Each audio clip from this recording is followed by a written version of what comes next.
한번 조금 구체적으로 한번 예를 들어 볼게요. 제가 축구 선수인데 연봉이 이제 올해 1억 2천이에요. 1억 2천이면 월 1,000만 원. 네. 그러면 뭐 새 전 1,000만 원이니까 세후로 하면 뭐 800 후반대 정도겠죠? 그 정도 내가 이제 돈을 버는 선수이고 여기서 뭐 승리수당 같은 보너스는 뺀다고 했을 때 이 선수가 어떻게 지출을 좀 관리하면 좋을지 한번 예시를 들어 주신다면.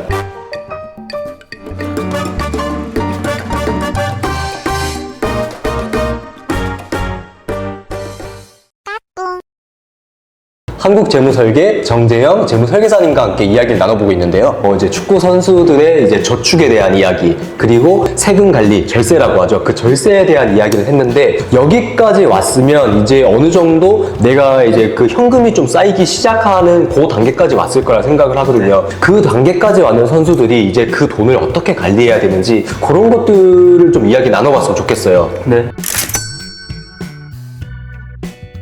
가장 쉽게 이제 나의 자산에 대한 부분 잘 관리할 수 있는 거는 좀 더 이제 통장을 조금 더 분리해서 이제 활용하는 게 가장 중요하다 좀 이야기해드릴 수 있을 것 같아요. 그래야 내가 얼마큼 한 달에 쓰는지를 정확하게 명확하게 확인할 수도 있고 그만큼에 대한 남은 이제 잉여자금에 대한 부분을 어떻게 이제 저축을 할 건지 아까 말씀드린 것처럼 필요 경비가 가장 이제 많이 하면 할수록 결과 지출이 높아지는 거니까 굳이 그렇게보다는 이제부터 이제 저축을 어떻게 할 거냐가 이제 중요하겠죠. 그렇죠. 왜냐하면 내가 저연봉 단계는 끝났어요. 제가 잘 돼가지고 2,000 아까 400에서 3,600 그 신인 선수들의 구간이 끝나서 내가 프로에서 살아남다 보니까 이제 억대 연봉도 됐고 그러다 보면 이제 뭐 절세도 잘했고 이제 어쨌든 현금이 모이기 시작할 거거든요. 그 현금을 그대로 통장에 쌓아놓는 거는 사실 너무 생각 낭비라는 생각이 들거든요. 이거를 어떻게 하면 좋을까요? 기간별로 이제 저축을 얼마큼 할 건지를 정확하게 명확하게 정해놓고 그 저축에 대한 부분을 내가 한 곳에서만 투자하지 말고 조금 더 이제 여러 군데로 이제 투자하는 방법을 활용해라. 그래서 내 성향에 따라서 물론 누구는 이제 좀 더 공격적으로 투자하는 성향도 있지만 누구는 또 안정적으로 중립적으로 이렇게 하시는 분들이 있는데 더 안정적으로 좀 활용하는 거는 좀 기간별로 좀 투자를 해라. 한번 조금 구체적으로 한번 예를 들어 볼게요. 제가 축구 선수인데 연봉이 이제 올해 1억 2천이에요. 1억 2천이면 월 1,000만 원. 네. 그러면 뭐 새 전 1,000만 원이니까 세후로 하면 뭐 800 후반대 정도겠죠?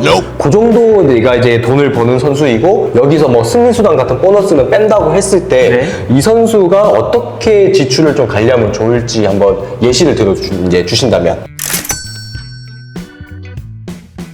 만약에 이렇게 했을 경우에는 소비통장에다가 한 달에 얼마 쓰고 싶으세요? 사실 제가 월천 있으면 흥청망청 제가 왜냐면 선수의 삶을 살아보지 않았으니까 뭐 그래도 결혼했고 가장이 있다고 하면 이 정도 연봉 만약에 1억 2천대면 자녀도 있을 것 같거든요. 한 달에 못해도 진짜 아껴도 저는 3,400은 나갈 거라 생각하는데 이게 이제 저 결혼했냐 안 했냐에 따라서 다르긴 하죠. 그리고 이제 또 외벌이니 맞벌이냐 또 이렇게 달라지니까. 근데 이제 외벌이죠. 네. 축구 선수가 외벌이하죠. 그리고 이제 뭐 결혼했다고 쳤을 때 그러면 이제 결혼해서 사용하는 비용에 대한 부분을 평균 한 400 정도로 잡을까요? 네. 뭐 여유 있게? 그럼 반 정도 이렇게 쓴다고 했을 때 400으로 잡아놓고 나머지 이제 400만 원에 대한 부분에 대해서 일정 부분에 대한 부분을 비상금으로 좀 더 통장을 만들어가지고 이제 또 고정 지출 나가는 거에 대한 부분 좀 생각해볼 필요가 있을 것 같고 저는 이제 뭐 50만 원, 뭐 100만 원 상관없습니다. 이 부분은 자기 판단이니까. 그렇죠. 예비비는. 그리고 나머지에 대한 금액에 대한 부분에 대해서 이제 내가 저축을 이제 어떻게 이제 조금 더 쪼개서 할 거냐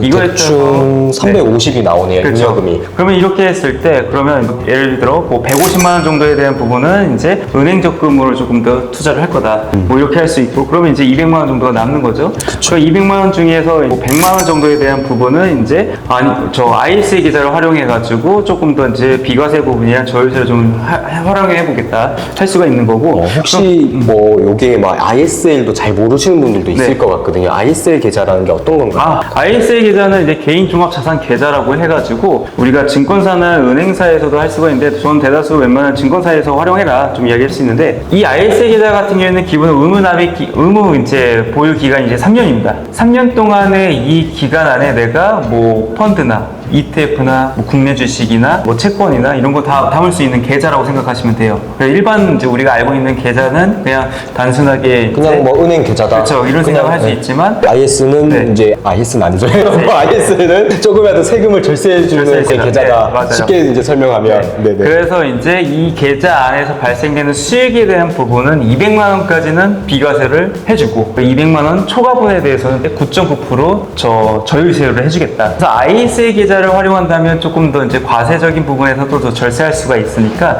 이런 부분도 활용하면 또 좋다 이해할 수 있고 그렇게 100만 원을 ISL로 하면 네. 이제 100만 원 잉여금이 마지막 남았어요. 나머지 100만 원에 대한 부분은 이제 비과세 같은 경우 활용했을 때 이제 내가 목돈식으로 활용할 수 있는 이제 비과세 상품으로 해서 이거랑 그리고 연금으로 이제 받을 수 있는 나의 노후까지 같이 준비할 수 있는 거 이런 식으로 해가지고 얘는 이제 보험 상품으로 좀 더 활용해서 저는 좋을 것 같습니다. 그래서 보험 상품을 활용해가지고 요즘은 이제 또 금리도 좋기 때문에 요즘도 7% 8%짜리도 있으니까 그런 것도 활용해보면 좋다. 특히 선수분들 같은 경우 은퇴에 대한 부분에 대해서 또 이제 또 그렇죠. 언제 어떻게 될지 모르니까. 그렇죠. 그거에 대한 부분은 또 이제 신경도 많이 쓸 거고 그거에 대한 걱정도 많이 할 거니까. 아마 은퇴를 한 시점에서 내 수익이 1억을 벌던 선수도 은퇴하고 나면 연간 수입이 2천이 안 될 수도 있고 3천이 될 수도 그렇죠. 있고 모르는 거니까요. 그래서 이제 그런 거 생각했을 때 노후에 대한 부분도 지금 시점부터 조금씩 준비하는 것도 중요할 것 같아요. 그래서 그런 거를 이제 우리나라에서는 이제 5년 이상 납입하는 금액에 대해서 이제 한도는 150만 원까지 대한 부분은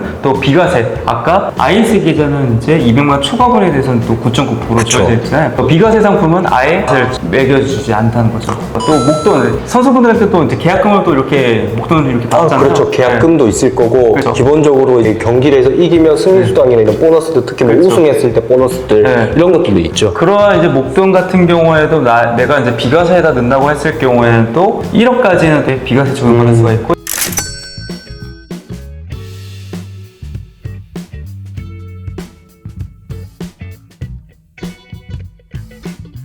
이게 사실 아까 제가 그 1억 2천을 예시를 들었잖아요. 1억 2천 분 이제 예시를 들면서도 야 1억 2천이면 돈 많이 버네 했는데 외벌이에 자녀 있어서 소비 400 빼고 남은 걸로 이제 그렇죠. 세후 금액으로 400으로 이제 재테크를 하라고 하니까 생각보다 이게 많지가 않네요. 네. 그래도 이거를 조금 더 효율적으로 워낙 많이 쪼개긴 했지만 이렇게 쪼개서 나의 노후까지도 같이 가져가는 거니까 그리고 나중에 뭐 연봉이 2억, 3억, 4억 넘어가게 되면 잉여금은 점점 늘어날 거니까 그런 걸로 이제 주식이나 뭐 ETF 뭐 그렇죠. 혹 여유가 된다면 이제 부동산이나 이런 것도 공부해서 이제 맞아요. 그렇게 자산을 분류해야 네. 되겠네요. 결국에는 뭐 제가 이해한 게 맞으면 연봉이 1억이든 뭐 1억 5천이든 5천이든 자신이 벌어들이는 수익을 비율을 쪼개가지고 이렇게 좀 분산 투자를 해야 그렇죠. 된다는 맞아요. 거네요. 결국에는. 네. 맞습니다.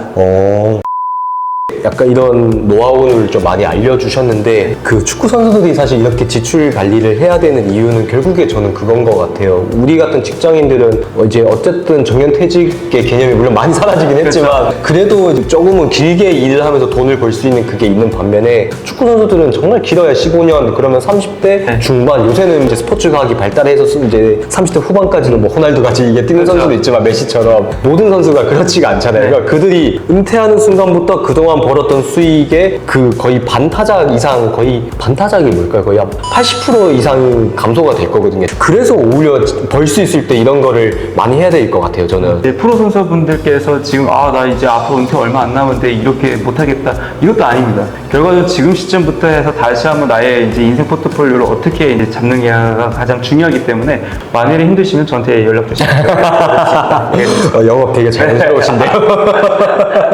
이제 했던 말의 반복이긴 한데 이것도 한번 정리해볼까요? 축구 선수들 올바른 지출관리법 어떻게 하면 좋을까요? 짧고 간결하게 요약해서.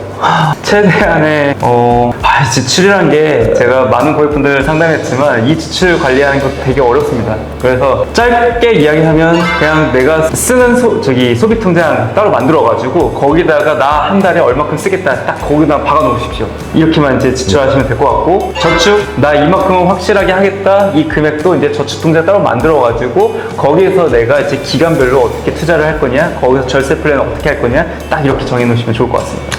깔끔합니다. 지금 이제 해야 되는 얘기는 근데 이거는 지출을 해야 돼. 약간 이런 얘기잖아요. 맞아요. 좀 이제 보험 이야기도 해봐야 될 것 같아요. 이게 보험이라고 하면 흔히들 이거 그냥 지출 나가는 거 아니야? 내가 안 다치면 되는 거 아니야? 라고 말할 수가 있을 것 같은데 왜 축구 선수들은 이런 보험이나 이런 것들도 좀 공부를 하고 준비를 해야 되는지 그거를 좀 말씀해 주시면 좋을 것 같아요.